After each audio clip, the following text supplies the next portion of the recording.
Muy buenos días.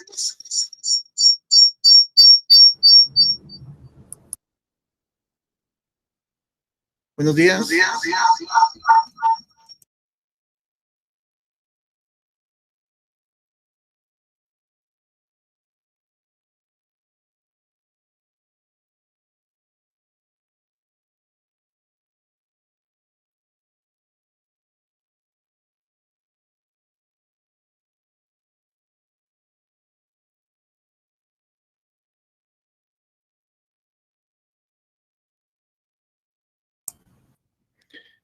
Buenos días a todos los estudiantes, siempre dando unos pequeños minutos de espera mientras se incorporan los compañeros. En breve vamos a estar dando inicio. Tengan a la mano, por favor, su ley de amparo, exhibición personal y constitucionalidad, su ley del organismo judicial y, por favor, la Constitución. Bienvenidos. En breve vamos a dar inicio para que se incorpore la mayor cantidad de compañeros y no pierdan el contenido de la clase. Nuevamente, buenos días.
Buenos días a todos. Qué gusto tenerlos nuevamente con ustedes, esperando que se encuentren bastante bien después de, para aquellos que lo tomaron un bonito descanso y después de haber arrancado de una forma bastante abrupta enero, bueno, al menos en mi caso. Mis estimados, para hoy tenemos un tema bastante interesante, como lo es la inconstitucionalidad de las leyes. Y me parece por demás interesante el tema pues, y como se ha platicado, em, es importante que el jurista que hace esa exégesis de las leyes, entendiendo exégesis como interpretación de las leyes,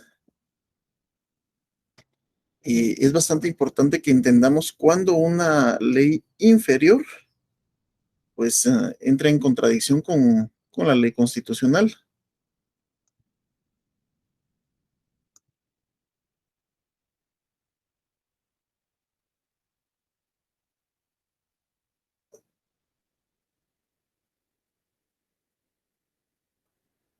Dejando siempre que tenemos el correo FG 136 urrural.edu.gt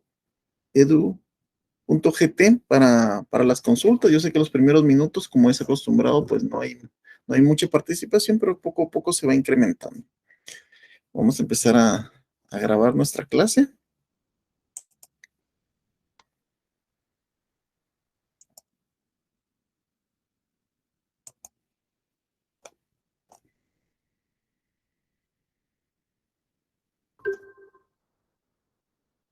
Ok, estamos. Nuevamente, para aquellos que se están incorporando, con 100 personas atrás de este monitor enlazados por este mecanismo virtual, bienvenidos a una clase más de Derecho Procesal y Constitucional.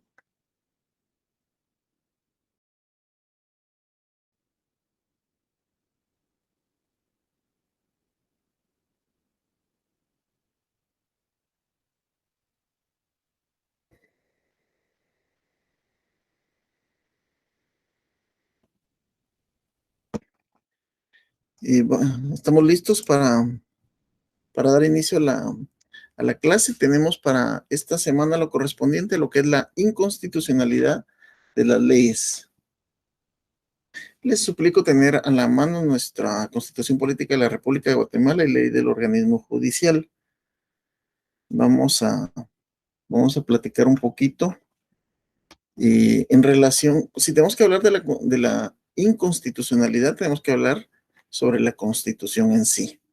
Entonces, espero que haya, que, que haya quedado claro.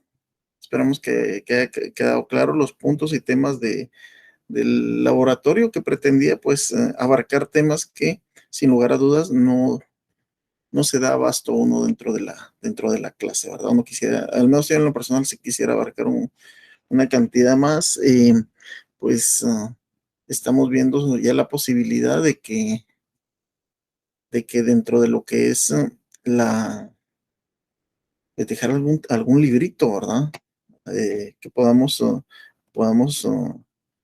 aparte de eso, bueno, yo lo he hecho tradicionalmente, al menos en clases presenciales, solo quiero ver la forma o modalidad como lo vamos a implementar para con nosotros.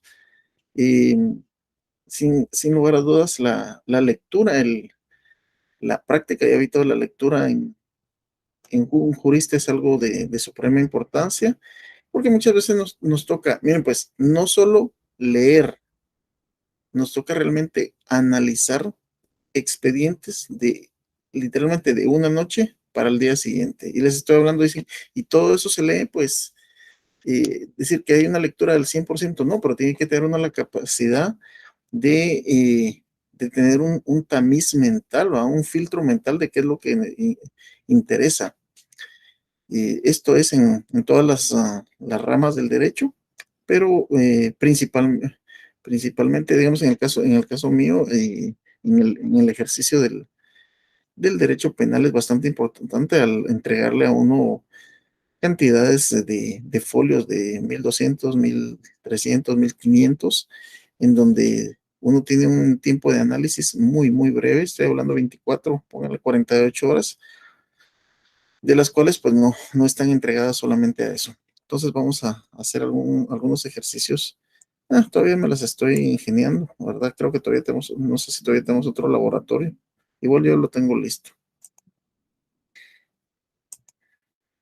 Para esta mañana tenemos como objetivo de clase entender la inconstitucionalidad de las leyes.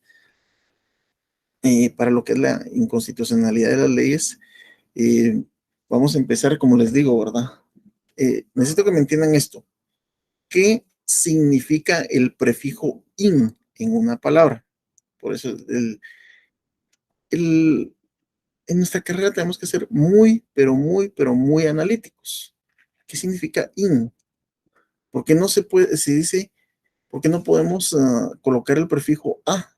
A significa sin, ¿verdad? Digamos, está la palabra sexual y está la palabra asexual. Asexual es sin sexo, ¿verdad? Hay una reproducción de forma asexual. Entonces, constitucional, no puede ser. ¿Qué significa el prefijo in? Y vamos a empezar a verificar los compañeros que normalmente son los primeros en participar.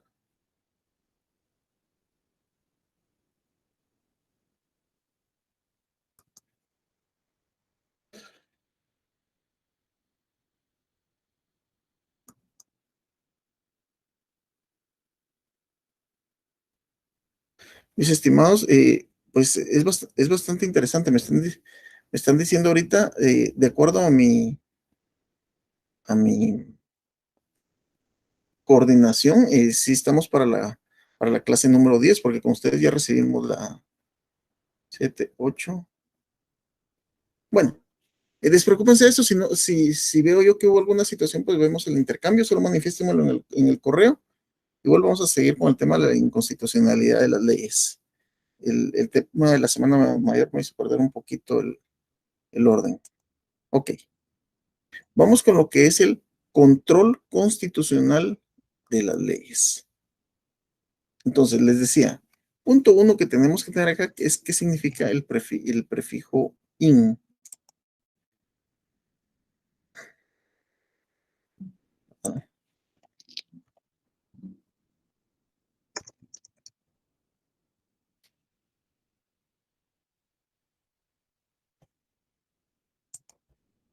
Cuando nos estamos refiriendo propiamente a inconstitucionalidades.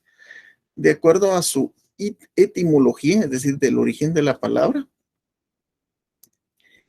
de origen latín, in, que tiene un significado negativo o de privación. Ejemplo, incapaz, que no es capaz, inimaginable, que no es imaginable, inalcanzable, inacción, incomible, interminable, incavable, incomunicar, incumplir, inútil, inactividad, inmutable, inculto, insuficiente, inviable, inequívoco. Entonces, eso, cuando tenemos que entrenarnos a hacer ese análisis primero, ¿verdad? De lo que significa el prefijo in. Es decir, tenemos claro que etimológicamente tiene un significado negativo o de privación. Ok, tenemos ahí entonces lo que significa el in. Y con respecto a eso, también de lo que significa propiamente la Constitución.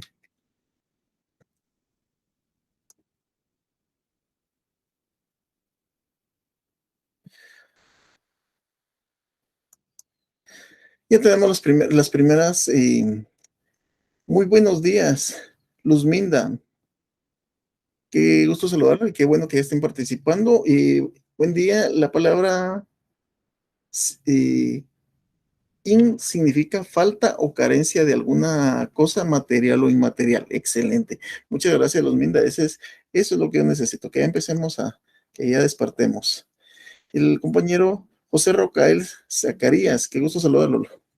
El prefijo in es negativo, expresa el valor contrario a la palabra que acompaña, es como decir inofensivo e indica ausencia de una acción, es como decir incomprensión. Ok, Ahí estamos. Muchísimas gracias a los compañeros que están participando, porque esto nos ayuda a entender en este caso qué significa la palabra inconstitucional. Entonces, si tenemos la palabra constitucional y luego le colocamos el prefijo significa que está en contra, no es constitucional. Del control constitucional es pertinente señalar que los mecanismos de control los establece la ley. Entre ellos tenemos los órganos encargados de su vigilancia y cumplimiento, así como también a las garantías constitucionales y de defensa del orden constitucional, que dentro de Guatemala podemos mencionar. Veamos acá nuevamente la compañera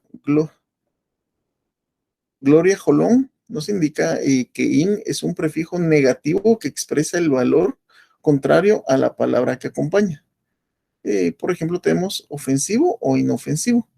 Está indicando la palabra contraria. Es excelente y muchas gracias, Gloria.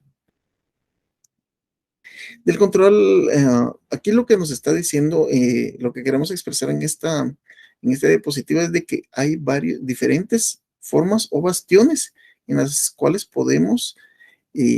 se protege, son mecanismos de control del sistema constitucional. Es de tomar en cuenta, mis estimados, que dentro de lo que es el control constitucional, es necesario utilizar varias formas, varios sistemas para controlarlo. Y aquí nos vamos a referir a los que más son conocidos de acuerdo a los autores. Tenemos, por un lado, los órganos de defensa del control constitucional. Veamos.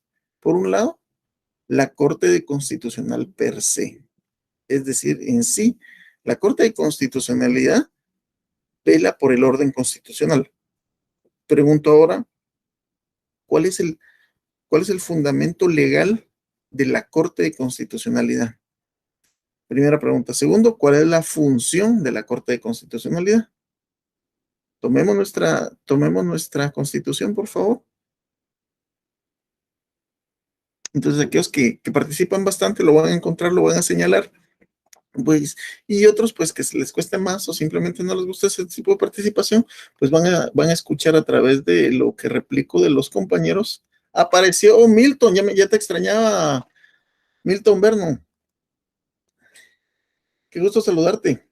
Y los prefijos de negación de in son de uso gramatical dependiendo la palabra, y lo que indica es total negación. Gusto saludarte, Milton. Qué bueno, ya extrañaba tus participaciones. Bien, entonces, ahorita lo que yo necesito en este momento, por favor, es fundamento legal del control de constitucionalidad. Perdón, de la Corte de Constitucionalidad. Entonces, ahí la respuesta es: la Corte de Constitucionalidad está regulada en el artículo tal de tal. Así se debe responder cuando uno pide un fundamento legal. Pero no solamente se encuentra en la Constitución propiamente dicho.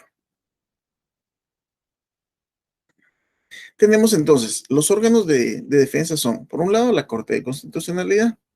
Ya dejamos claro y lo hemos visto, y tenemos otra clase que es solo sobre la Corte de Constitucionalidad. La Corte de Constitucionalidad es un tribunal permanente de jurisdicción privativa. Eso lo tenemos que tener bien claro. Dijimos que los hay permanentes y los hay temporales cuando se constituyen en tribunales de amparo. Cualquier juzgado se pueden constituir. Tenemos como segundo es la Comisión de Derechos Humanos del Congreso de la República. También necesito que me busquen el fundamento de esto en la Constitución. Los primeros tres, el A, B y C, que les aparecen en pantalla, necesito que vean cuál es el fundamento constitucional donde está regulado. Por cierto, de verdad, solo finalizo esta clase y me voy a la tarea de subir las clases que no les he subido. Me disculpo. Siempre por estar ya van un poco más cargadas, y esa lectura y relectura, tratando de quitarle ciertos errores gramaticales, porque es lo que vayan un poquito mejor. Es que no las he subido, pero de mente tengo que salir hoy de eso. pero sí les quiero suplicar que me den el tiempecito. Yo sé que a mí me molesta que no me den, a mí como alumno, que no me den las diapositivas, es algo que no cuesta nada, pero hoy sí se las tengo que tener a la mano. Entonces, ¿cuál es el fundamento constitucional de la Corte de Constitucionalidad de la Comisión? Ojo, Comisión de Derechos Humanos del Congreso de la República y, por otro lado, del Procurador de los Derechos Humanos del Congreso de la República. No es lo mismo Comisión de Derechos Humanos que Procurador de Derechos Humanos. Y es más, vamos a irnos así. Necesito que también que me investiguen quién es, fíjense pues, quién es el presidente de la Comisión de Derechos Humanos del Congreso de la República. ¿Quién es?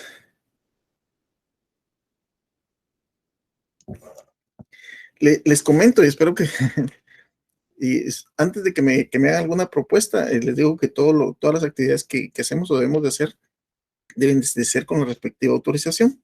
Sin embargo, vamos a ver, voy a solicitar autorización a coordinación, la coordinación de la región, es decir, en pocas palabras, a mi jefa dentro del ámbito de la Universidad Rural, porque ayer tuvimos un recorrido virtual con algunos alumnos de la región. No sé si alguno de los que están acá participó o no, viví muchos de primer semestre, en un recorrido virtual al Congreso de la República. Fuimos atendidos muy amablemente por personal encargado de ese lugar de enlace con la población y atendidos por un diputado. Y una de las preguntas más frecuentes y normales que le hace el alumno cuando interactuamos con el Congreso es cuánto gana un diputado, ¿verdad?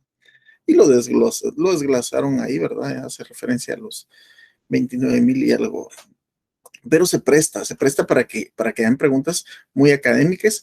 Les hago la pregunta y ojo, son preguntas desde mi punto de vista de primer semestre, ¿verdad? Y, y preguntas que le hicieron, ojo con esta pregunta, ¿quiénes tienen iniciativa de ley? ¿Verdad? Entonces, a veces uno dice bueno, es un tipo de pregunta que deben de tener, pero estuvo interesante la actividad.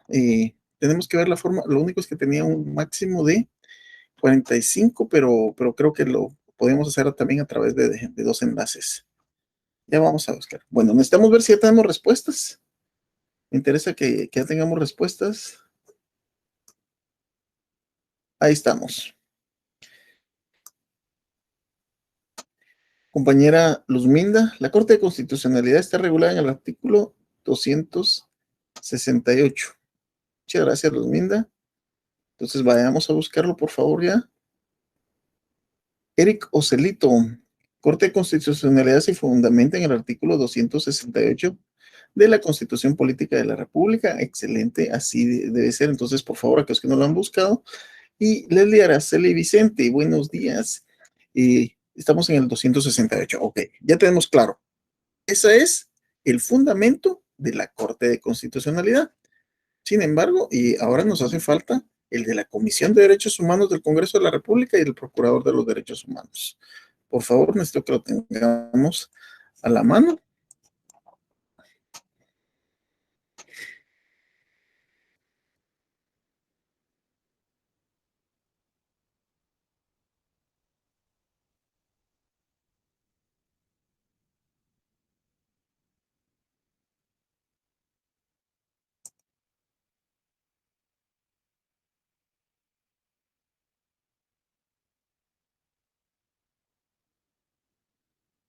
Por favor, entonces vemos cuál es el fundamento constitucional de estas dos.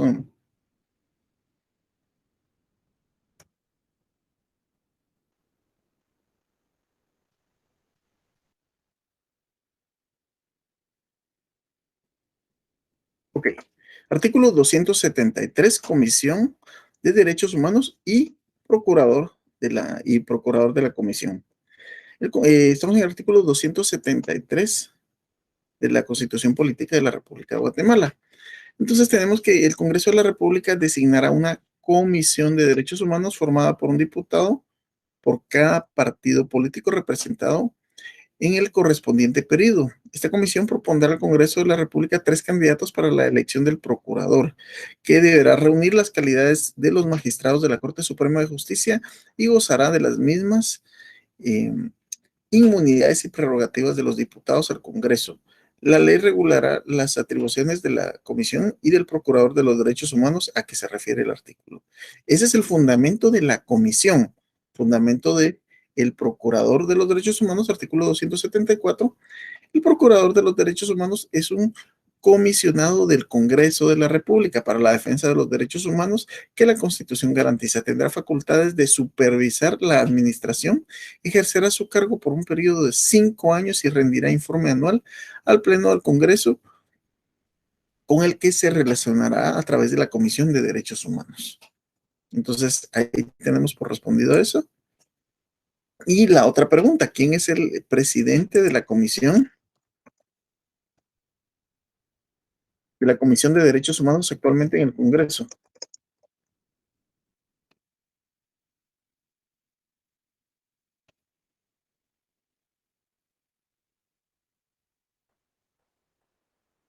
Bueno, usted es el diputado Arzú, pero vamos a verificar. Estoy ingresando a la página del Congreso, solo para verificar esto.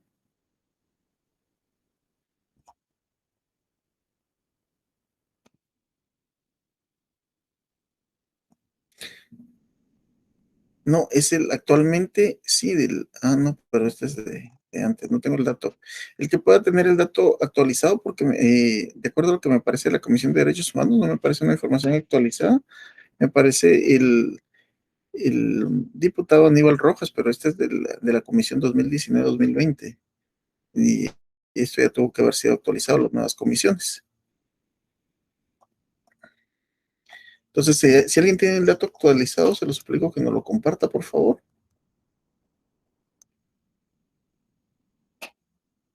Ok, ahí está, ya se me dejaron venir, ya se dejaron venir los correos, vamos a hacer.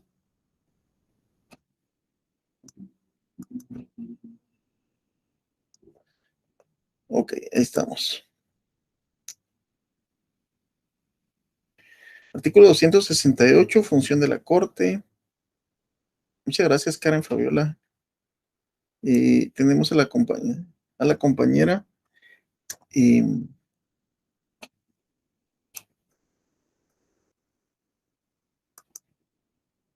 Yomilia Isabel Batres. Fundamento de la Corte de Constitucionalidad es el artículo 268. Buenos días. La compañera Karen, artículo 272, función de la Corte de Constitucionalidad. ¿Está correcto, Karen Dionisio? Solo recordamos que ¿cuál es el fundamento de la Corte propiamente? Tenemos que ser bien puntuales. La compañera Ligia Tuy, buenos días. Nos da los 3 fundamentos constitucionales, artículo 271, 273 y 274. José Alfredo Alemán, fundamento de la Corte de Constitucionalidad, 268. Gracias, buenos días. Dani Coronado, y la pregunta 2 se encuentra regular en el artículo 273. Muchas gracias. Patricia Cruz, artículo 273. Muchísimas gracias. Eso es lo que necesito. 274 del procurador Ofelia Elizabeth. Y la persona que es presidente es Aníbal Estuardo Rojas Espino. Es lo que me apareció a mí, mi estimada Vilma, pero si se da cuenta, en esa información me aparece abajo que dice presidente de comisión, dice año 2019-2020. Eso me tiene dudando, pero yo también sabía, la compañera Patricia Cruz, yo sabía que era el diputado Arzú también, ¿verdad? Y Ofelia Elizabeth Argueta, sabía también que es Álvaro Arzú, hijo del exalcalde de la Municipalidad de Guatemala. Bueno, vamos a continuar, yo me pico con estos temas, pero tenemos que avanzar en los temas. Y las garantías constitucionales, que ese es un tema que yo estoy consciente que ahorita si vamos sobre 10 clases, en las 10 clases hemos abarcado sobre este tema. Entonces tenemos que las garantías constitucionales son la exhibición personal, el amparo y la inconstitucionalidad de las leyes. Y de eso estamos tocando hoy propiamente lo que es la inconstitucionalidad de las leyes. Vamos a hablar de la defensa contra la inconstitucionalidad de las leyes. ¿Cuál es el mecanismo que hacemos para evitar ese choque eh, de las leyes ordinarias, individualizadas o reglamentos en contra de nuestra ley constitucional? ¿Cómo podemos hacerlo? Voy con otra, fíjense, pues estos temas de estarme tomando yo la molestia en preguntar los fundamentos, lo hago por algo, o sea, aquellos que se toman la molestia en buscarlos, marcarlos o colocarles separadores, sea cual sea la forma, o sea, tiene una razón y normalmente eso les ahorra situaciones porque son cosas que debemos de localizar con fundamento constitucional.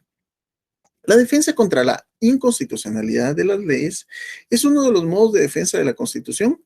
Autoriza para que las personas puedan evitar que derechos fundamentales suyos puedan ser transgredidos por la aplicación de disposiciones legales que, de suceder en casos propios sometidos a jurisdicción ordinaria, resulten ser violatorios de normas constitucionales.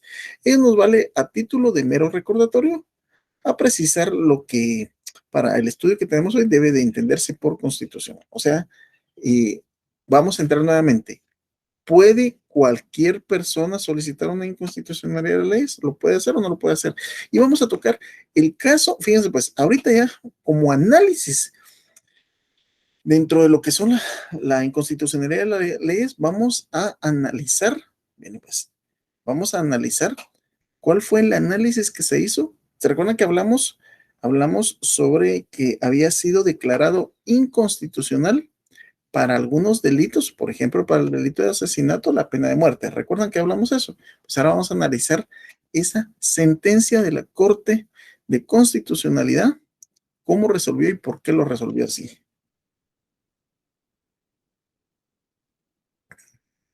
Lo vamos a analizar. No, seguramente no, pero lo vamos a analizar. Vamos a cargar la sentencia. No, no vamos a cargar la sentencia. Fíjense que no vamos a cargar porque les quiero enseñar cómo buscar. Eso fue una de mis tareas ayer a esta hora. Yo estaba sufriendo buscando jurisprudencia en relación a temas laborales, ¿verdad? Me urgía fundamentar algo con jurisprudencia. Seguimos con la inconstitucionalidad de carácter general o directa. Para estudiar las dos formas de impugnar leyes, hacemos referencia en primer lugar al sistema de control concentrado o inconstitucionalidad directa.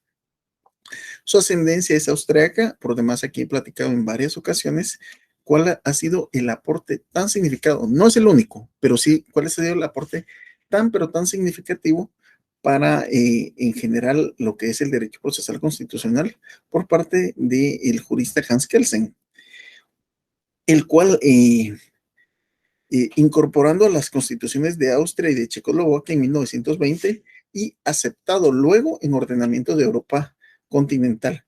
Se centró en un tribunal constitucional cuyas facultades privativa para resolver la adecuación de las leyes a la Constitución.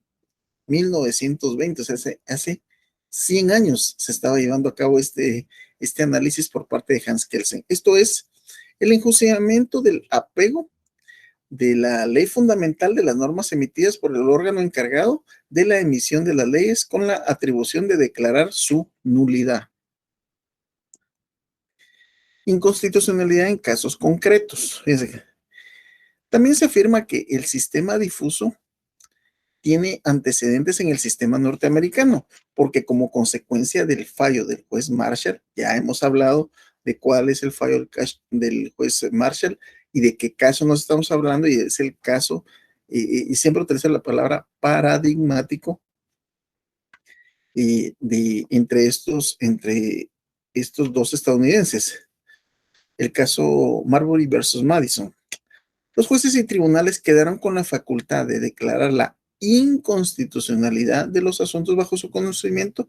Pese a esta práctica, se limitó la declaración de inaplicabilidad de la norma que ha sido estimada inconstitucional. Esto es con efectos circunscritos a las partes en el litigio, es decir, únicamente entre ellos.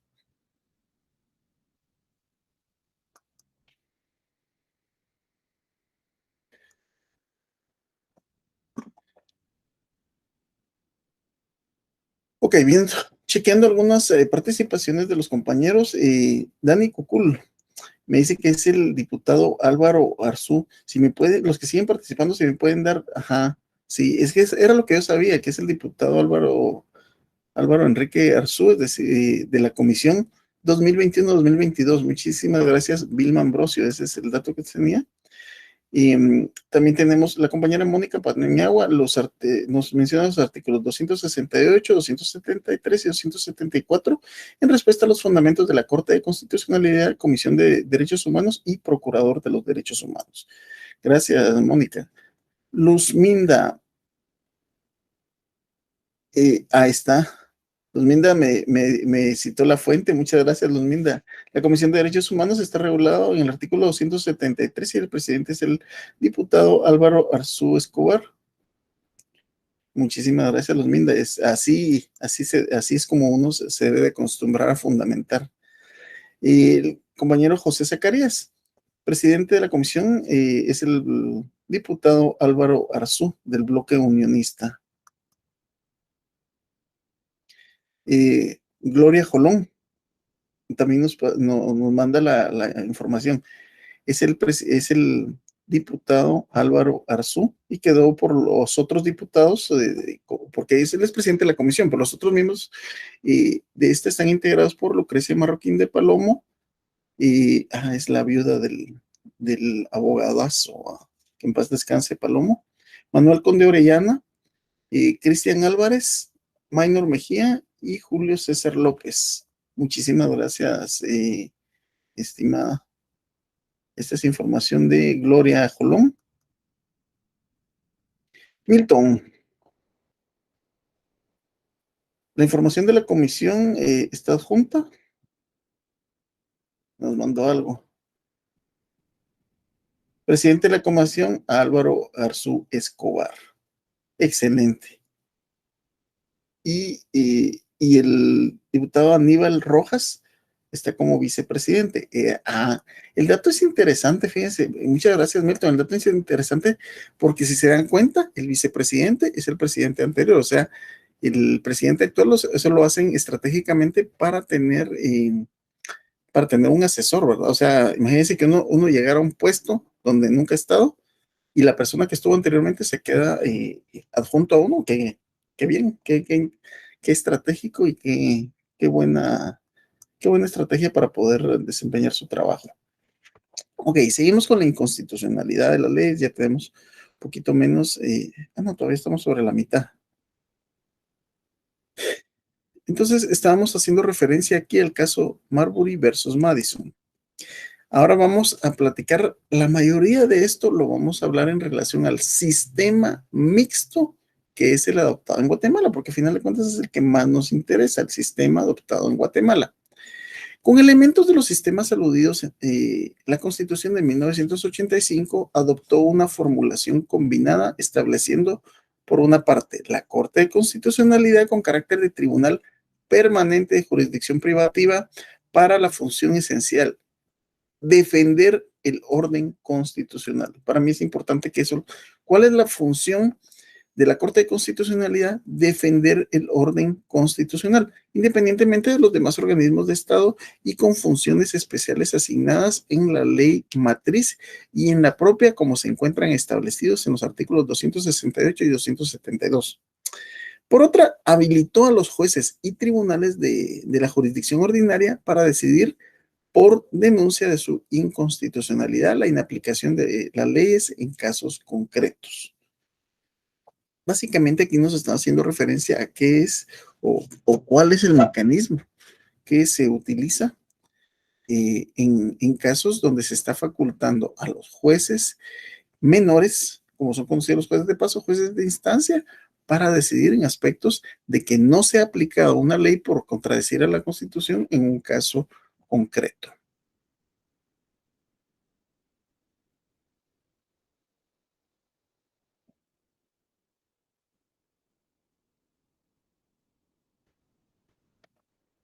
Bien, ahora miren pues, mientras que seguimos con el contenido de la clase, necesito que me busquen principalmente en la Constitución, segundo, en la ley del organismo judicial, que me digan cuáles son los artículos en donde indica o regula que toda norma que contradiga la Constitución es nula de pleno derecho, es decir, tal y como significa ipso iure. Eso significa ipso iure. ¿Dónde está regulado en la Constitución que toda norma que tergiverse la Constitución es nula de pleno derecho? Eso me van a buscar ahorita. Les di dos así sencillos. Principalmente la Constitución, luego ley del organismo judicial, por favor.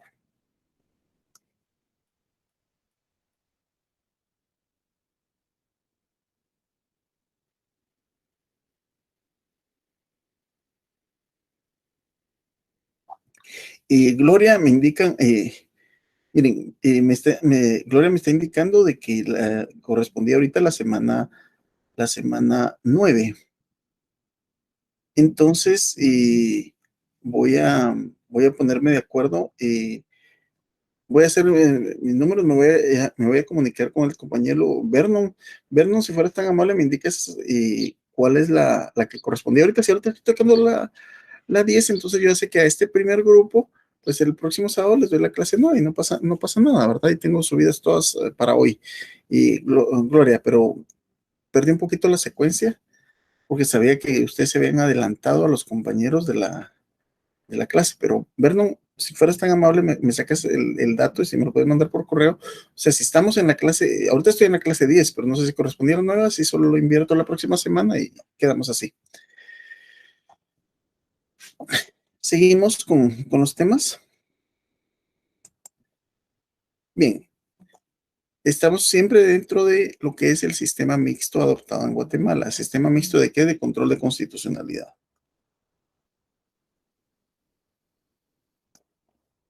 Federico Baltasar nos indica artículo 239 y veamos lo que nos indica el artículo 239.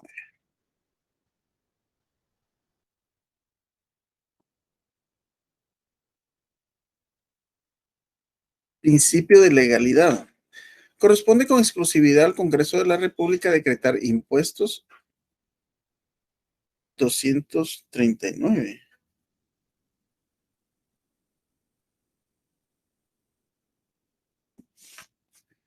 Principio de legalidad. Y mi estimado Federico, ¿podemos revisarlo o yo soy el que está mal? Porque aquí me aparecen temas de presupuesto. Principio de legalidad corresponde con exclusividad al Congreso de la República decretar impuestos ordinarios y extraordinarios, arbitrios y contribuciones especiales. No me parece. Sigamos viendo alguno. Ok. Milton, artículo 44, párrafo 0 de la ley del organismo judicial.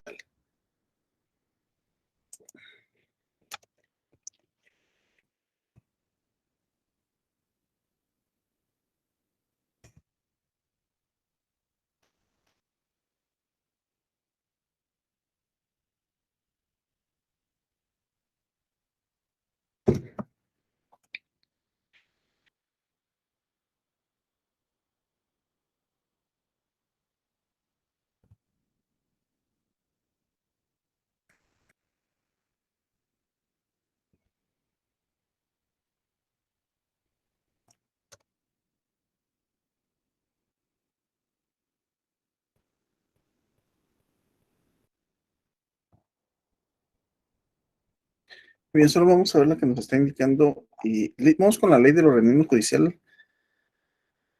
Actos nulos. Los actos contrarios a las normas imperativas y a las prohibitivas expresas son nulas de pleno derecho, salvo que en ellas se establezca un efecto distinto para el caso de contravención. Y los actos realizados al amparo del texto de una norma que persiguen un resultado, me estás dando en artículo 4 de la ley del organismo judicial, y me parece que tienes que revisar, por favor, Milton.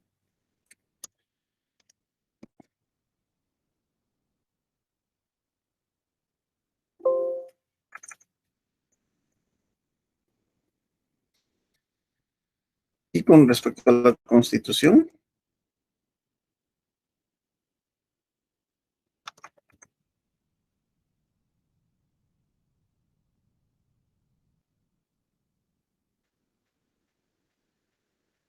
Ahí estamos.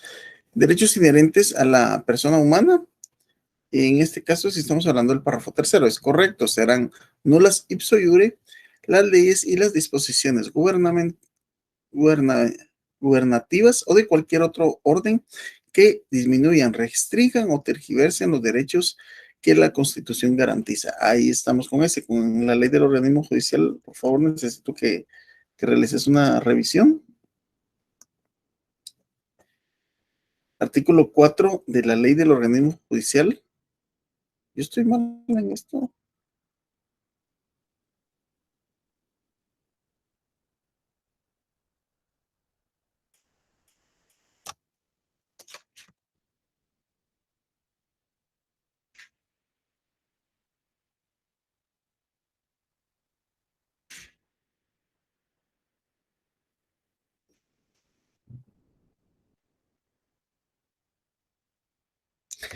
Váyanse al artículo 9, por favor, artículo 9 de la ley del organismo judicial, que hace referencia a lo que es la supremacía de la Constitución y jerarquía normativa. O sea, esa que conocemos como pirámide kelseniana está fundamentada en la ley del organismo judicial. Los tribunales observarán siempre el principio de jerarquía normativa y de supremacía de la Constitución Política de la República sobre cualquier ley o tratado, salvo los tratados o convenciones sobre derechos humanos que prevalecen sobre el derecho interno.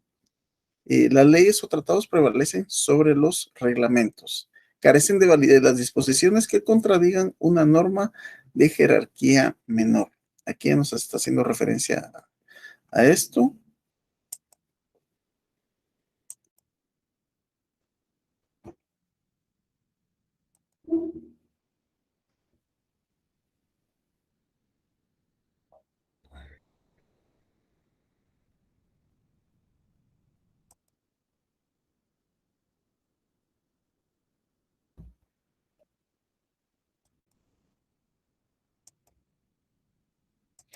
Muy bien, pero realmente lo dice, estas normas lo dicen en varias partes.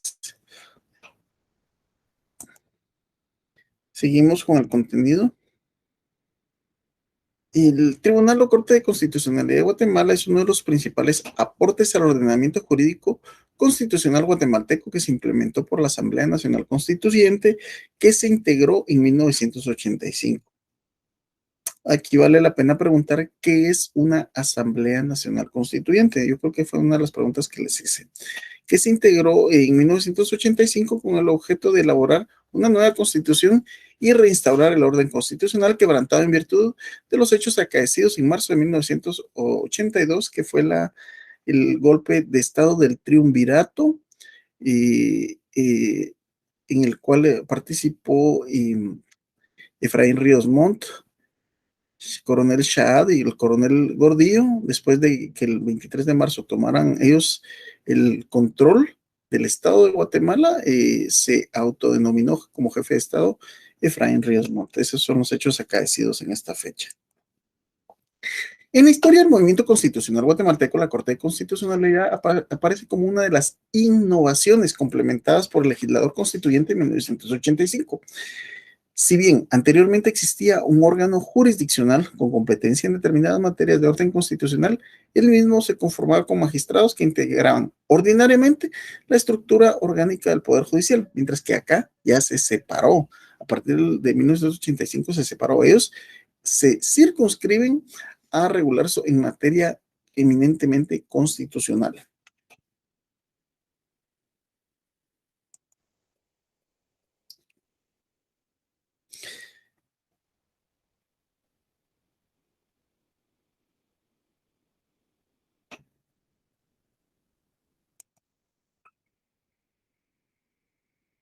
Ok, la innovación principal implementada por la Constitución de Guatemala de 1985 consistió en diseñar la Corte de Constitucionalidad como un tribunal permanente, independiente de los demás organismos del Estado, cuyas funciones específicas son las asignadas por la Constitución y la ley constitucional de la materia, que regulan las asignaturas que constituyen el objeto de su específica competencia institucional. Volvemos a chequear.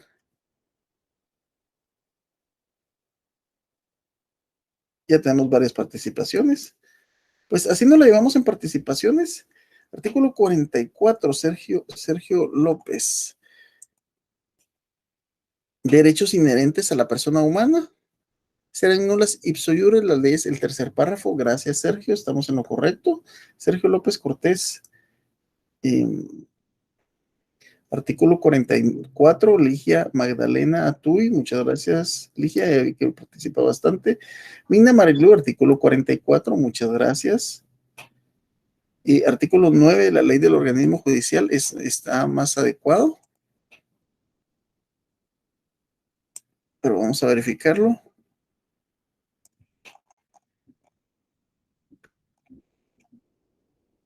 Supremacía de la Constitución y jerarquía normativa. Muchas gracias, Ofelia Elizabeth.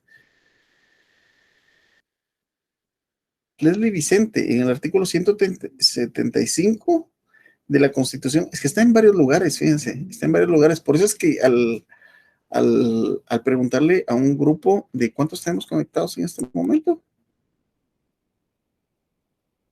solo déjenme ver la cantidad de conectados, 195, o sea, a 5 de llegar a los 200.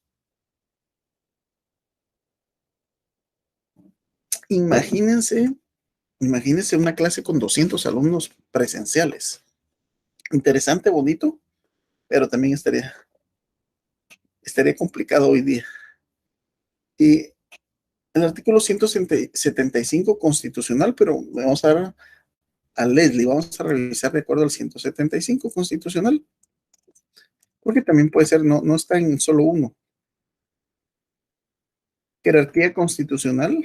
Ninguna ley podrá contrariar las disposiciones de la Constitución. Las leyes que violen o tergiversen los mandatos constitucionales son nulas ipso iure. Muchas gracias, Leslie. Anoten también el 175. Es correcto. Pero nos menciona también el 268. Muchas gracias, Leslie. Por eso nos tomamos la molestia en verificar la información de cada uno. Y lo que es la función esencial de la Corte de Constitucionalidad es la defensa del orden constitucional. Muchas gracias, Leslie. Es correcta tu participación. Muchas gracias. Y 266 de la Constitución nos dice Becker Flores. 266. Inconstitucionalidad de las leyes en casos concretos, en todo proceso de cualquier competencia, jurisdicción, cualquier instancia y en casación y hasta antes de dictarse sentencia, las partes podrán plantear como acción, excepción o incidente. Excelente tu participación porque nos da el fundamento legal de lo que vamos a ver hoy en clase. Anótenlo esto y ténganlo a la mano, ¿verdad? Este artículo es muy importante. Muchas gracias, Becker. Esa es la intención. Esa es la intención de esta situación de estar interactuando y que ustedes estén metiendo a sus leyes, sea lo hagan de forma digital, pero lo que sí les recomiendo es que si lo hacen, como normalmente lo hago yo con el famoso control B de buscar, control F de control find, y dependiendo del formato que lo tengan en digital, está bien, cuéntenlo, pero márquenlo en su respectiva ley, constitución o código. Es importante que lo manejen así, por favor. Artículo 43 constitucional, Dani Cool, es correcto. Los artículos que voy mencionando, esta referencia, efectivamente estamos sobre la semana 10, pero la semana 9 correspondía a la semana anterior, que fue descanso, por eso existe confusión. Miren, mejor voy a preguntarle a mi jefe. De todas formas, si me comí la 9, entonces le tengo que dar la otra semana, pero voy a verificar eso. Muchas gracias, Milton. Constitución Política de la República, artículo 239, segundo párrafo. Vamos a verificar también. De todos estos artículos que vamos mencionando, busquémoslos en conjunto porque, como les digo, no están solo en un lugar.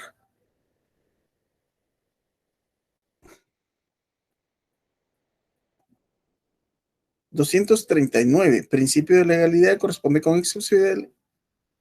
Este también es 239, segundo párrafo. Son nulas ipso iure las disposiciones jerárquicamente inferiores a la ley, que contradigan o tergiversen las normas legales reguladas de las bases de recaudación de tributo. Esa es la confusión, o sea, solo están buscando tal vez como palabra fuente el nulas o el ipso iure, pero eso hace referencia, no está correcto, mi estimada María Koch, porque solo hace referencia a que contradiga leyes tributarias. Por eso les está dando esa confusión. Artículo 4 de la ley del organismo judicial también habíamos indicado que no es el adecuado, o sí, vamos a ver, actos nulos, no es ese, mi estimada Ligia Tui. Ya hemos indicado cuál es, artículo 44, si es correcto, Mariela Agustina, y 44, último párrafo, también estamos en lo correcto, Zacarías. Federico Baltasar, ok, solo una recomendación, me estás indicando artículo 175. ¿Artículo 175 de qué? Y traten de indicarme qué es lo que me están respondiendo, ¿verdad? O sea, ok. Seguimos con la presentación, mis estimados, que igual ya esta clase finaliza 8:45, lo que significa que tenemos aproximadamente un poquito más de 35 minutos.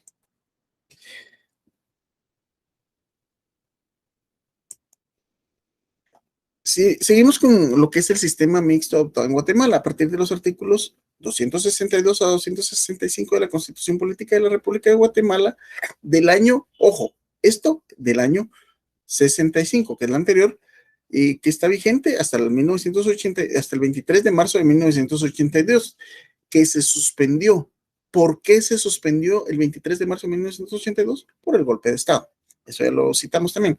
Se puede comprobar que la Corte de Constitucionalidad de esa época estaba determinada por las características propias del sistema de control constitucional difuso americano, que tiene su regambre, su origen en el derecho anglosajón. Este sistema de control constitucional propició la creación de Tribunal o Corte de Constitucionalidad ubicado dentro de la organización de los tribunales que conforman la estructura orgánica del Poder Judicial, uno de los tres principales organismos de Estado. El artículo 162 de la Constitución en referencia, estamos hablando del anterior, de los 60, se establecía que el presidente del organismo judicial y de la Corte Suprema de Justicia lo era también de la Corte de Constitucionalidad. Repito y enfatizo, estamos haciendo referencia a la Constitución anterior, no la del 85, la cual también integraban otros magistrados de la misma Corte, y los magistrados restantes eran sorteados en los magistrados de las salas de las Cortes de Apelaciones y el Tribunal de lo Contencioso Administrativo. Dentro del sistema de control constitucional difuso o americano, el Tribunal Constitucional guatemalteco conocía de la acción de inconstitucionalidad contra las leyes o disposiciones gubernativas de carácter general que contuvieran vicio parcial o total de la inconstitucionalidad, la cual se podía declararse con el voto favorable de por lo menos 8 de sus miembros. La Corte se conformaba, estamos hablando, repito, de cosas del pasado, con 12 magistrados. Por su importancia, ya que versa sobre la legitimación activa, ya hemos hablado sobre qué es la legitimación activa, para promover la acción de inconstitucionalidad general o abstracta, así como sobre los efectos de la sentencia que declare tal situación, se transcriben los artículos 264 y 265 de la Constitución de 1965, los cuales estipulaban. Bien, vamos a ver ahorita cómo estamos con los correitos. Patricia Marisol Cruz de Villegas, artículo 44, tercer párrafo, excelente. Es muy importante que toquen. Una pregunta de Jeffrey Martínez Santos. ¿Cuáles son los sistemas de control constitucional y cuáles son los sistemas de control constitucional? Jeffrey Martínez, me está repitiendo 2 veces la misma pregunta. No sé si podrías, por favor, o me la aclaras o me la amplías, por favor.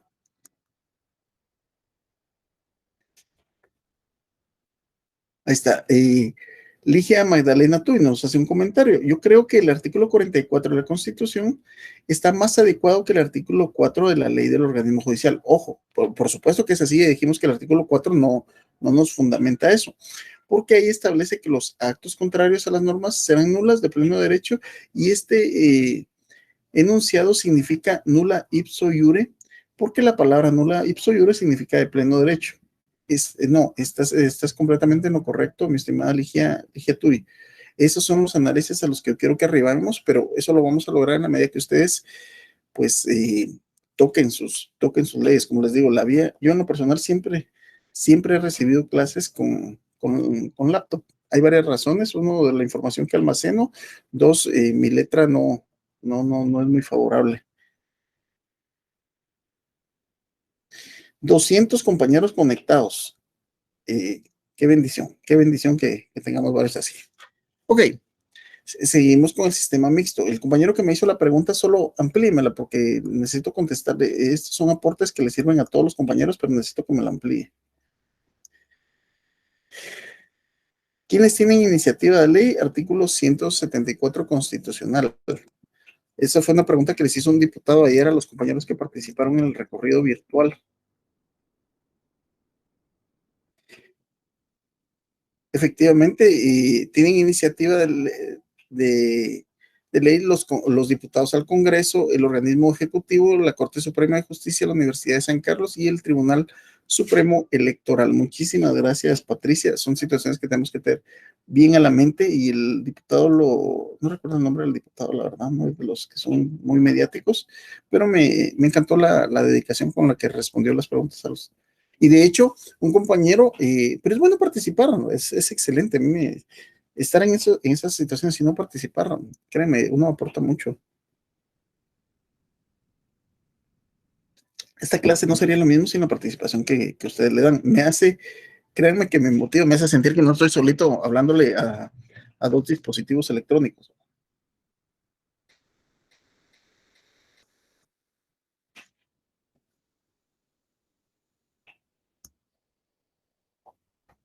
Sí, tocaba la clase 9.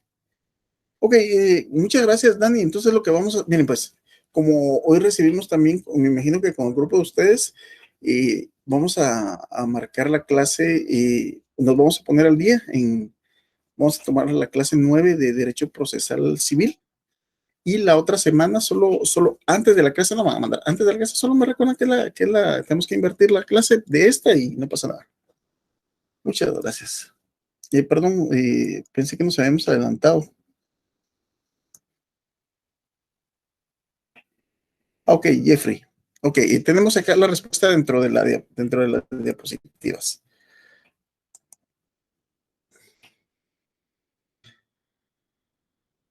Veamos el artículo 264 constitucional. El recurso de inconstitucionalidad podrán interponerlo. 1. El Consejo de Estado, el Colegio de Abogados por decisión de su Asamblea General, el Ministerio Público por disposición del Presidente de la República, tomada en Consejo de Ministros. Dicha institución será parte de todo, aunque no sea la recurrente, y cualquier persona o entidad a quien afecte directamente la inconstitucionalidad de la ley o disposición gubernativa impugnada con el auxilio de 10 abogados en ejercicio. Ojo, les recuerdo que no estamos hablando de lo actual. Ojo con eso. La Corte podrá decretar la suspensión de la ley o disposición gubernativa si la inconstitucionalidad fuera notoria y susceptible de causar gravámenes irreparables. La suspensión será de efectos generales y se publicará en el diario oficial al día siguiente de haberse decretado.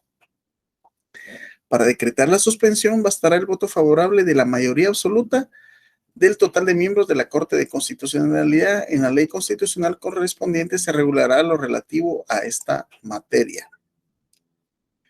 ¿Cómo puede deducirse? La legitimación popular estamos diciendo era porque esto es algo de la Constitución pasada, era muy restringida, ya que una persona particular debía de contar con el auxilio de 10 abogados en ejercicio, contrariamente a lo que sucede en la actualidad, en donde únicamente se necesita el auxilio de 3 abogados colegiados activos para instar la promoción de una acción inconstitucional general o abstracta. El citado 165 constitucional establecía, porque era antes, cuando la sentencia declare la inconstitucionalidad total de una ley o disposición gubernativa de carácter general, esta quedará sin vigor y si la inconstitucionalidad fuera parcial, quedará sin vigor en la parte declarada inconstitucional. En ambos casos dejará de surtir efecto desde el día siguiente al de la publicación de fallo en el diario oficial. Bien, ahora vamos a chequear.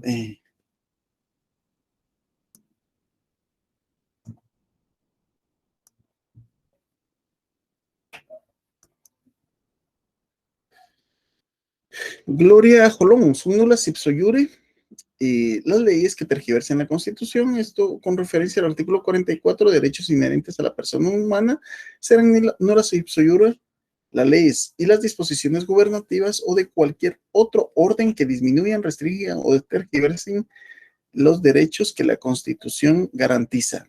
Artículo 175.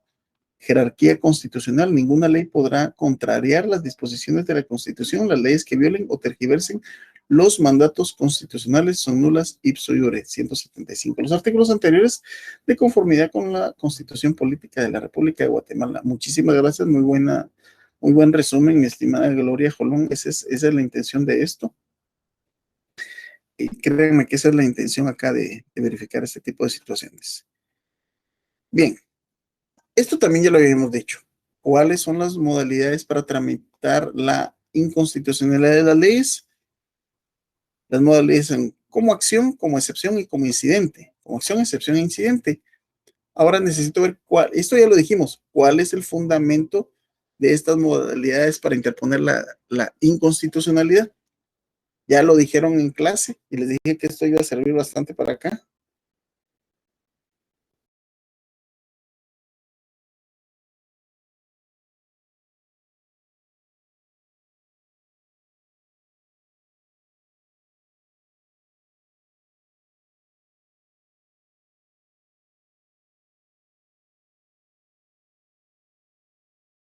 Vamos a explicar. Y para eso necesito que tengan su constitución política de la República de Guatemala en este sentido. Veamos, pues. ¿Qué es el control de convencionalidad? Antes nos vamos a poner en contexto. Entonces, antes de eso, necesito que tomen su constitución y nos vayamos al artículo 44. Vamos todos al artículo 44 de la Constitución.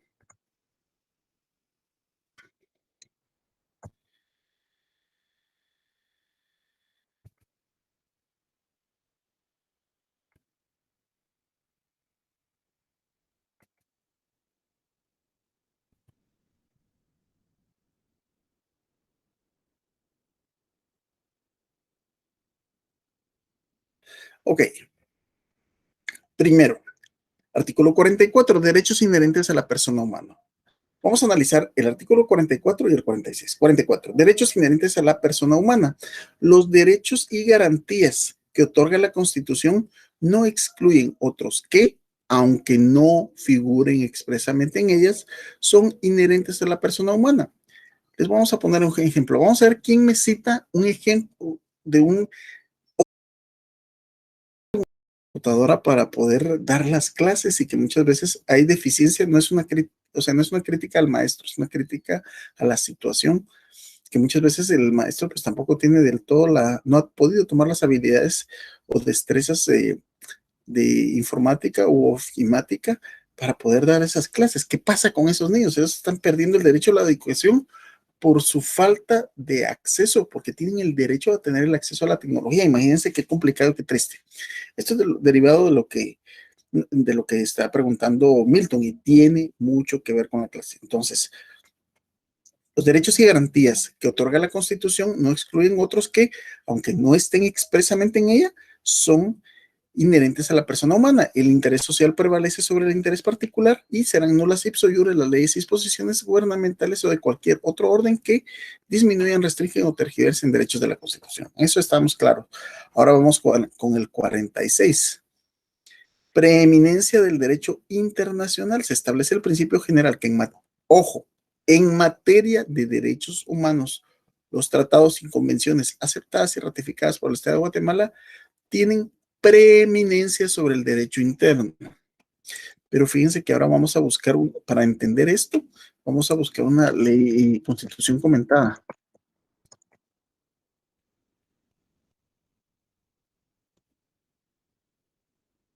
necesitamos una comentada para que indicamos qué es cómo se establece.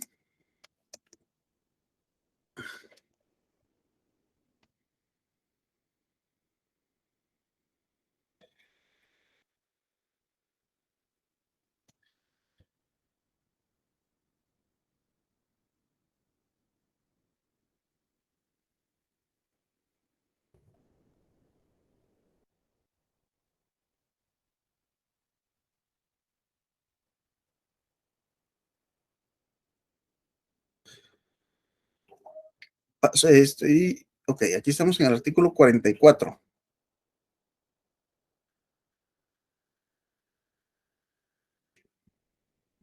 Bien, derechos inherentes, no, es el 46, el que tenemos que ver cuál es la interpretación de eso. Preeminencia del derecho internacional. Ok, lo que les voy a leer a continuación es cómo la Corte interpreta ese artículo, esa preeminencia. Esta Corte estima conveniente definir su posición al respecto. Para ello, parte del principio hermenéutico, hermenéutica es la ciencia de la interpretación, de la que la Constitución debe interpretarse como un conjunto armónico en el significado de que cada parte debe determinarse en forma acorde a las restantes. La Constitución se interpreta de forma integral, que ninguna disposición debe ser considerada aisladamente y que debe preferirse la conclusión que armonice y no la que coloque e impugna las cláusulas del texto. En primer término, el hecho de que la Constitución haya establecido esa supremacía sobre el derecho interno debe entenderse como su reconocimiento a la evolución que en materia de derechos humanos se ha dado y tiene que ir dando, pero su jerarquización es la de ingresar al ordenamiento jurídico con carácter de norma constitucional que concuerde con su conjunto, pero nunca con potestad reformadora y menos derogatoria de los preceptos por la eventualidad de entrar en contradicción con las normas de la propia Constitución. Por eso, cuando vamos a hablar de la pirámide kelseniana, tenemos que hasta arriba tenemos las leyes constitucionales. Entonces, mi pregunta normalmente es, ¿dónde se ubican los tratados y convenios internacionales? No obstante que la ley dice preeminencia, y si vemos el prefijo pre significa que ente se le va a dar preeminencia. Yo les recalco mucho eso porque yo hice una interpretación gramatical. En ese entonces, no voy a echarle la culpa a mis catedráticos, pero esta ternurita pues no sabía analizar comentarios de la Corte de Constitucionalidad. Entonces esto está tan claro y eso ya existía, pero como no lo leí, no lo entendí, entonces yo salí de la universidad y dice, bueno, los tratados y convenios internacionales en materia de derechos humanos, si es preeminencia, significan que están arriba de la Constitución y no es así, están a la par.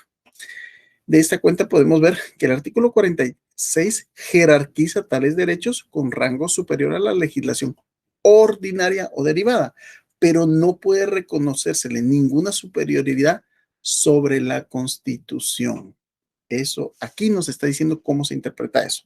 Entonces, ustedes van a decir que de lo que nos dijo Vernon nos fuimos. Bueno, pero sí ya que tenemos claro esto, dónde están ubicados los convenios y tratados internacionales, vamos a responder la pregunta que nos hace Milton Vernon. Y la respuesta es que el control de convencionalidad es la obligatoriedad que tiene todos los empleados y funcionarios públicos de todos los estados de cumplir, hacer cumplir y tomar en cuenta los tratados y convenios internacionales en materia de derechos humanos a sus decisiones y de respetar la jurisprudencia de la Corte Interamericana de Derechos Humanos. Es esa obligación que tienen. Entonces, esa es la definición. ¿Qué significa eso? Que un alcaide, director de centro penitenciario, que es un funcionario público, está obligado a aplicar el control de convencionalidad, es decir, a jerarquizar los tratados y convenios internacionales en materia de derechos humanos, dentro de los cuales algunos dicen los derechos de los prisioneros, derechos a la salud. El hecho de estar en prisión preventiva no quiere decir que pierdan sus derechos, no se convierten. De hecho hay una convención internacional sobre los derechos de los animales. Si mal no estoy, Guatemala no la ha ratificado, pero existe este tratado. Este sí es de derechos de los animalitos, ¿verdad? Que yo lo respeto mucho y me agrada mucho que exista. Pero vamos a lo que es el control de convencionalidad. Es escúchenme la palabra, es la obligación. ¿Qué es lo que pasa? De los 215 que están conectados, que son estudiantes de derecho que tienen que ser como mínimo del séptimo semestre, ¿cuántos me pueden, escúchenme la palabra, explicar? No le estoy diciendo definir o buscar en Google. ¿Cuántos me pueden explicar qué es la jurisprudencia? No lo estoy diciendo como una crítica, sino lo que estoy diciendo es que es mucho más fácil cuando ya se aplican las situaciones. Hay muchas figuras y no me voy a ampliar. Olvídense, yo sería feliz hablando de que la clase fuera toda la mañana, pero yo hasta que lo utilicé, entendí la figura de gestor de negocios del Código Civil. Yo me lo sabía, y modestia aparte, la definición me la sabía de memoria, ¿verdad? Y les digo, me la sabía, pero todavía, ¿quién a nombre de otro hiciere ciertos negocios tendrá derecho a representarlo y a cobrar por lo que hace? Pero realmente yo no sabía cómo se utilizaba hasta que me fue necesario utilizar la figura del gestor de negocios, fue que la entendí. Entonces, en este caso, les quiero decir, la jurisprudencia para mí es parte indispensable de la plataforma fáctica, legal, probatoria y jurisprudencial que manejo en mis argumentaciones. Entonces, repitiendo, Milton, y para todos, o sea, es por la pregunta de Milton, que muy atinada, pero va a haber una clase específica de ese tema y los vamos a poner a buscar jurisprudencia, que ustedes tengan. Yo sé que algunos reciben solo en su teléfono y ahí se les dificulta, pero igual como queda grabado o grábenlo o consúltenlo con los compañeros, les va a servir de mucho. 215 personas conectadas. ¿Cuáles son las modalidades para tramitar la inconstitucionalidad? Como acción, como excepción y como incidente. Y de esta cuenta necesito que me digan cuál es el fundamento de esto. Trámite de la inconstitucionalidad, Milton. Excelente, 266 de la Constitución Política de la República. Ese fundamento, anótenlo, va a ser parte de su examen. No es porque sea parte de su examen, cuando yo les digo parte de su examen, es por el hecho de que considero que es muy importante que lo sepan. Esa es la finalidad de esto. Ofelia Elizabeth Argueta, se está violando el artículo 71 de la Constitución al no facilitar la educación. Es correcto, estamos hablando del caso de los niños, ¿verdad? A mí ese tema... Uy, me preocupa mi Guatemala con que la educación ya estaba mal y ahorita con esos sistemas no sé qué va a pasar. Artículo 76, no, lo que está haciendo para mantener el derecho a la educación sin discriminar a aquellas personas, alumnos que no cuentan con internet o energía eléctrica u otras similares, es segregar en pequeños grupos para que asistan directamente a aulas para recibir la inducción y material físico, tareas y clases por días, horas y grados, mismas que luego el alumno debe resolver en casa y posteriormente llevar de vuelta al colegio o escuela para su revisión. Está al menos en la región donde te encontrás, desconozco lo que están haciendo. Yo había escuchado de esto, que lo estás agregando, pero les sé decir, y eso porque tuve la oportunidad, hace 13, 14 años en un lugar que ya realmente, la aldea se llama El Castañal, que se sale por Santo Tomás de Castilla en Livingston, se va en una ruta bien fea y llega uno se llama Aldea El Castañal, y me recuerdo que ahí conocí a la escuela del lugar, una escuela bonita, pero había hasta que atravesar un río, y ahí me daba cuenta que una maestra, que era el motivo que me hacía llegar a mí ahí al lugar, una maestra daba de primero a sexto, entonces ella le dedicaba, trataba de distribuir de primero a sexto, o si mal no sé, juntaba primero y segundo, tercero y cuarto, quinto y sexto, y había momentos hasta que me ponía de teacher, déjame este grupo, yo los hacía agarrar a los más grandes porque eran los que menos paciencia me incomodaban, Pero les decía, si estábamos así, imagínense, yo sé que no es el tema de la clase, pero tu participación muy atinada, Milton, y pues son cosas que tenemos que ir sabiendo y tenemos que ver de una u otra forma dentro de nuestra carrera cómo podemos mejorar. Tenemos ya pocos minutos como acción. Esto, mis estimados, ayer les quiero de la clase, pero tu participación muy atinada, Milton, y pues son cosas que tenemos que ir sabiendo y tenemos que ver de una u otra forma dentro de nuestra carrera. La friquea y le digo, mira, lo que está haciendo la licenciada es muy bueno porque así son exactamente un examen técnico profesional. Y ahí, de hecho, esta semana le hizo la clásica pregunta y ahí fue donde a mí me encantó. Yo les dije, esa pregunta se los puse a mis estudiantes. Entonces, ella en un documento colocó, va a interponer el amparo. Ok, ella le dijo, ok, va a interponer el amparo. No, sí, en un documento. Y el amparo es, la pregunta era, ¿es una acción o es un recurso? Y créeme que todos se quedaron en aquella, dije, ya tenía la respuesta, que es la que yo esperaba de su examen, ¿verdad? Y empezó a sacar así unos, no, es acción, no, es el recurso de amparo, es la acción, es recurso, y ya también habían abogados. Entonces, a ver, que pregúntele a la licenciada Mejía, porque ya sabe que doy clases y siempre entramos en discusiones académicas. Entonces, le di la clásica respuesta y se lo expliqué así todo, ¿verdad? Entonces no debe haber caído muy bien y no caía también muy bien de alumno por ese tipo de actitudes, pero al final de cuentas dije, me satisface que mis alumnos lo sepan, ¿verdad? Entonces, tenemos como acción, que es ese poder de accionar, o sea que la persona puede accionar y sabemos que en este caso es auxiliado por tres abogados. Tenemos como excepción, que es una excepción. En este primer sentido, la excepción es, en cierto modo, la acción del demandado. Era el alcance del texto de Reus, in exceptione ad est, es el latinismo, y añadiendo que entre otras, el sentido que interesa mostrar, agregar adelante que un derecho de defensa genéricamente entendido corresponde a un derecho de acción genéricamente entendido. Ni uno ni otro preguntan al actor o al demandado si tienen razón en sus pretensiones, porque solo puede saber el día de la cosa juzgada. Luego tenemos como incidente. Ley del organismo judicial, artículo 135. Y como les digo, todas estas se reconocen dos clases de incidentes: accidentes comunes no suspensivos y los incidentes especiales suspensivos, es decir, cuando suspenden y cuando no suspenden el acto principal, como se establece en la ley del organismo judicial, la cual determina que toda cuestión accesoria que sobrevenga y se promueva con ocasión de un proceso y que no tenga señalado en la ley procedimiento, deberá tramitarse como incidente, autorizando su rechazo cuando son ajenos al negocio principal, como se determina en el artículo 135 constitucional.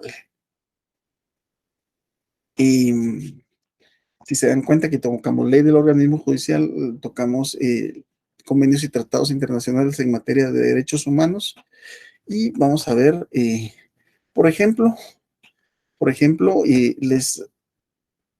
les voy a indicar con respecto a la pregunta que hizo Milton de qué es el control de convencionalidad. Entonces le voy a responder por un ejemplo. Uy, no tengo aquí un folletito que yo tenía. Ok, les voy a poner un ejemplo con algo que hemos tratado. Pacto de San José. Ok. Pacto de San José de Costa Rica. Artículo 8 es algo que el litigante tiene que tener en mente. Yo lo invoco, ¿verdad? Porque cuando estoy pidiendo una medida sustitutiva en un caso penal, que de hecho la otra semana, esta semana que viene, voy a tener un caso en mayor riesgo A, bastante complicado. Yo ya hablé con la familia que va a ser muy, pero muy difícil que se dé la medida sustitutiva porque el delito lo prohíbe, pero no obstante, voy a invocar convenios y tratados internacionales en materia de derechos humanos que él o la, no, es la señora juez porque es la juez de mayor riesgo A, con la que tiene que conocer el caso. Voy a invocar los derechos del detenido del artículo 8 del Pacto de San José de Costa Rica. Entonces, ahí invoco control de convencionalidad. No creo que me lo acepten. La compañera Evelyn Janet Miranda. La jurisprudencia es el fallo que realiza la Corte Suprema de Justicia, 5 fallos que estén en mutuo acuerdo. Por ejemplo, cuando no se ha encontrado solución a un caso en específico, se necesita jurisprudencia por parte del Tribunal Supremo para mejor fallar. Es correcto, mi estimada Evelyn, pero fíjense que jurisprudencia, a mí me decían unos catedráticos muy buenos que decían que, ok, pero la jurisprudencia es eso, esa definición, pero es la aplicación. Es decir, les voy a poner un ejemplo de algo que está en la jurisprudencia, para que me lo entiendan. Perdonen por los temas penales, pero les dije que me dedico a eso y ya están cansados de que se los diga. Faltan 2 minutos. ¿Cómo se aplica la jurisprudencia? Si viene una persona y los asalta a ustedes con una pistola de juguete, ¿verdad? Ok, está haciendo uso de violencia. Entonces antes decían, no, no está haciendo uso de violencia porque es una pistola de juguete. No, nunca estuvo en peligro su vida, no había daño. Usted, esta semana presencié un conato de asalto y fue algo feo y dije, oh, ¿cómo se habrá sentido la señorita? Y ustedes dirán, no es que me las piqué, pero sí vi, porque yo sabía que no era un arma lo que tenía, sino que con un tubito le estaba somatando el vidrio para asaltarlo, exactamente contiguo al edificio Lucky, zona 1, Ciudad Capital, enfrente de la Patsy, sin hacer publicidad, aunque son muy buenos su pastel de fresas con crema. Y les digo que fue bien feo. El asunto es de que al hacer un asalto con un arma de juguete, muchas veces no lograba encuadrarse el robo. No lograban ni el robo grabado al hacer eso. Pero ¿qué es lo que pasa? Se ha determinado mediante la aplicación de fallos continuos, decisiones que, como la persona no puede andar determinando si es o no es una pistola de verdad, se genera exactamente el mismo miedo y consecuencias que una pistola de verdad. Por lo tanto, va a ser acusado del delito como que si fuera una pistola de verdad. Eso fue establecido por jurisprudencia. Y cuando toquemos esa clase que les voy a enseñar a usar, la jurisprudencia, a buscarla y aplicarla.